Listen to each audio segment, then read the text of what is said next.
तो बच्चों, हम बाल राम कथा से राम का वन गमन पाठ पढ़ रहे थे। इसमें हमने पढ़ा कि किस प्रकार कैकेयी ने राजा दशरथ के सामने अपने 2 वरदान मांगे और जब राजा दशरथ ने वह 2 वरदान देने से मना किया तो उसने रघुकुल की रीत और परंपरा के बारे में बताया कि किस प्रकार यह रघुकुल की नीति के विरुद्ध है। जब श्री राम वहां पर आए तो राजा दशरथ उन्हें देखकर बेहोश हो गए और वह उन्हें बताने में सक्षम नहीं थे कि उन्हें माता कैकेयी राजा दशरथ से 2 वरदान मांग रही है और उन वरदानों में एक में उसने भरत के लिए राज्याभिषेक और राम के लिए 14 वर्ष का वनवास मांगा है।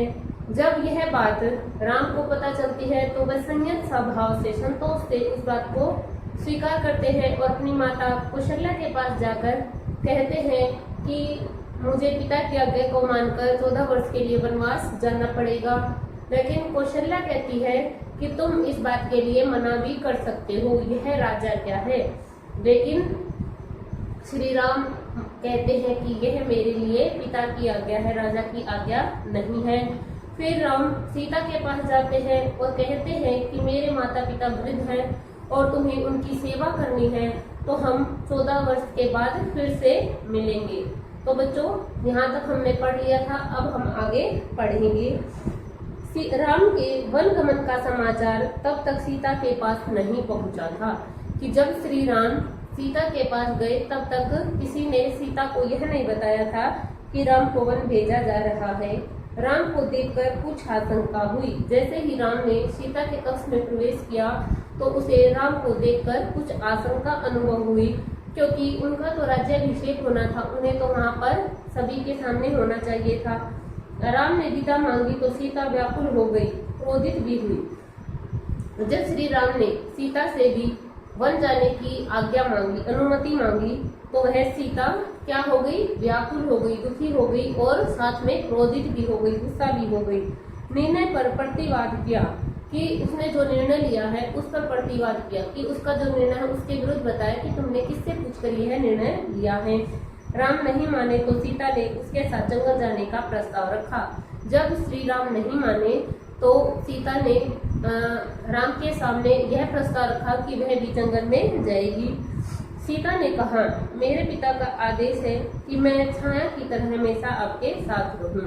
कि सीता अपने विवाह के समय को याद करते हुए कहती है कि मेरे पिता ने मुझे आदेश दिया था कि मैं अपने पति के साथ छाया बनकर साथ में रहूं। अंततः राम को उनकी बात माननी पड़ी। अंत में क्या हुआ? श्री राम उसकी बात को मान गए। तभी लक्ष्मण भी वहां आ गए, वह भी साथ जाने को तैयार थे। राम ने उन्हें इसकी स्वीकृति दे दी, शीघ्र तैयारी करने को कहा। श्री राम ने लक्ष्मण और सीता दोनों को स्वीकृति दे दी यानी हाँ कर दी और कहा कि तुम दोनों मेरे साथ वन में चलने के लिए तैयार हो जाओ और जल्दी से अपनी तैयारियां करो। राम चाहते थे कि सीता वन न जाए, अयोध्या में रहे, वे इसकी अनुमति दे चुके थे। फिर भी उन्होंने एक और प्रयास किया कि राम ने चाहते थे कि सीता वन में न जाए, अयोध्या में रहे, लेकिन जब सीता ने उन्हें कहा कि वह वन में जाना चाहती है तो वह उन्हें आज्ञा दे चुके थे।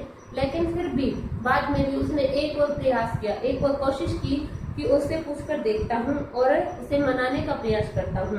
सीते, वन का जीवन बहुत कठिन है, न रहने का ठीक स्थान, न भोजन का ठिकाना, कठिनाइयाँ कदम कदम पर। तुम महलों में पली हो, ऐसा जीवन कैसे जी सकोगी?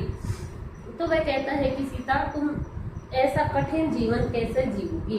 वन का जीवन जो होता है वो कठिन होता है, पत्थरों से भरा होता है, कांटों से भरा हुआ आता है, लेकिन तुम महलों में रहने वाली हो, तुम वहां पर कैसे जीवन जियोगी?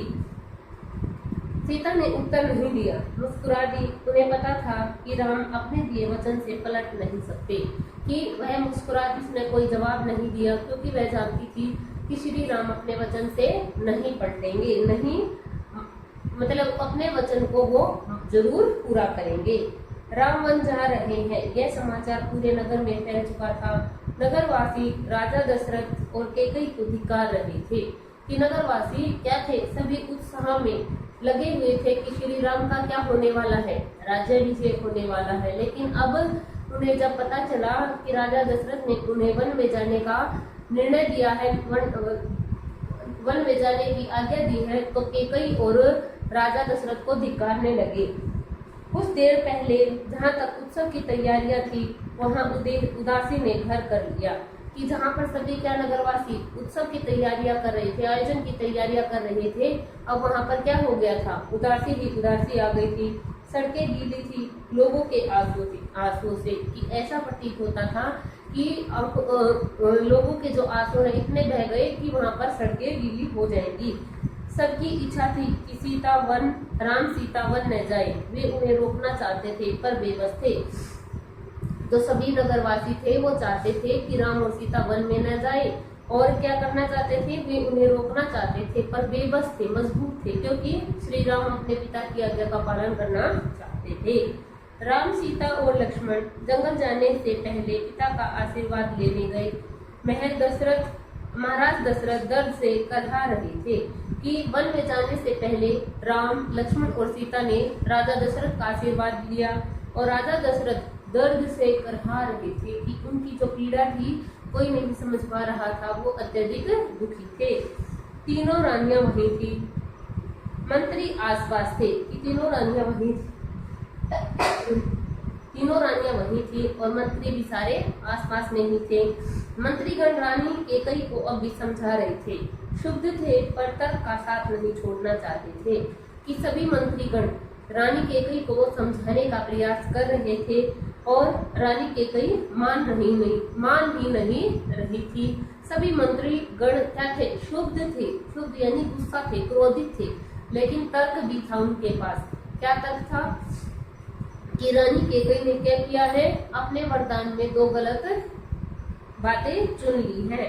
ज्ञान, दर्शन, नीति, रीति, परंपरा सबका हवाला दिया। कैकेयी अड़ी रही कि मंत्रीगणों ने ज्ञान के द्वारा, कि सभी ने अपने ज्ञान के माध्यम से, दर्शन के, साइकोलॉजी के माध्यम से, नीति से, कानून से, सभी प्रकार से उसको समझाने की कोशिश की, लेकिन रानी कैकेयी किसी की बात नहीं मानी। राम ने कक्ष में प्रवेश किया तो दशरथ में जीवन का संचार हुआ कि जैसे ही राम वहां पर आए तो उसने क्या किया, दशरथ में ऐसे लगता था जैसे जीवन का संचार हो गया हो। वे उठकर बैठ गए। उन्होंने कहा, पुत्र, मेरी मति मारी गई है, मैं वचनबद्ध हूँ, ऐसा निर्णय करने के लिए विवश हूँ, पर तुम्हारे ऊपर कोई बंधन नहीं है। मुझे बंदी बना लो और राज संभालो। यह राज सिंहासन तुम्हारा है, केवल तुम्हारा।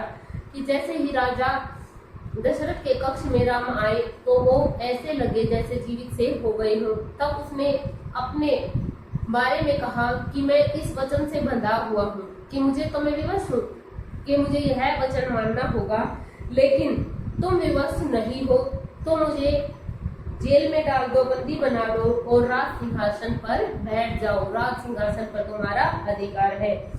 पिता के वचनों ने राम को झकझोर दिया। वे दुखी हो गई, पर उन्होंने नीति का साथ नहीं छोड़ा। जब राजा दशरथ ऐसी बातें कर रहे थे तो श्री राम अत्यंत दुखी हुए, लेकिन उन्होंने नीति की बात नहीं छोड़ी, परंपरा की बात नहीं छोड़ी। आंतरिक पीड़ा आपको ऐसा कहने पर विवश कर रही है। तब है राजा दशरथ को समझाने का प्रयास करते हैं और कहते हैं कि जो आपके अंदर की जो पीड़ा है वो आपको ऐसा कहने के लिए विवश कर रही है, मजबूर कर रही है कि आपको ऐसा महसूस हो रहा है कि राम मेरे कारण वन में जा रहे हैं। मुझे राज्य का लोभ नहीं है, मैं ऐसा नहीं कर सकता। आप हमें आशीर्वाद देकर विदा करें। विदाई का दुख सहन करना कठिन है, इसे और न बढ़ाएं। कि वह उसको राजा दशरथ को समझाते हुए कहता है कि जो आप अंदर से दुखी हो, अत्यंत दुखी हो, इस कारण से आप ऐसी बातें कह रहे हो, और अब आप मुझे क्या करें, विदा दें, क्योंकि विदाई को सहन करने का क्या कारण है, सहन करना कठिन है। आप इस विदाई को और अत्यधिक न बढ़ाएं। कि वह राजा दशरथ को समझाने का प्रयास करते हैं कि जिस प्रकार वह मुझसे अलग होकर अत्यंत दुखी है, उसी प्रकार मैं भी आप सभी से अलग होकर दुखी हूँ, लेकिन मैं नीति को जरूर मानूंगा, क्योंकि रघुकुल की नीति थी कि प्राण जाए पर वचन न जाए। रघुकुल रीत सदा चली आई, प्राण जाए पर वचन न जाई। कि रघुकुल में, रघु का जो कुल था उसमें यह परंपरा थी कि प्राण चले जाए लेकिन वचन खाली नहीं जाना चाहिए। तो श्री राम ने कहा कि मैं इस वचन को जरूर निभाऊंगा और मैं आपकी जो आंतरिक पीड़ा है वो मुझे आपको ऐसा कहने पर विवश कर रही है। आप अपने आप को इसके लिए दोषी न ठहराएं। मुझे राज्य का कोई भी किसी भी प्रकार का लोभ नहीं है।